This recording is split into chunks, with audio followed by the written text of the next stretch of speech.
കുന്നംകുളത്ത് ആംബുലൻസും കാറും കൂട്ടിയിടിച്ച് 2 പേർ മരിച്ചു. കാണിപ്പയ്യൂർ കുരിശിന് സമീപമായിരുന്നു അപകടം.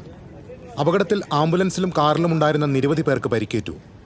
തൃശൂരിൽ നിന്ന് കുന്നംകുളം ഭാഗത്തേക്ക് വരികയായിരുന്ന ആംബുലൻസും എതിർദിശയിൽ വരികയായിരുന്ന കാറും തമ്മിൽ കൂട്ടിയിടിക്കുകയായിരുന്നു.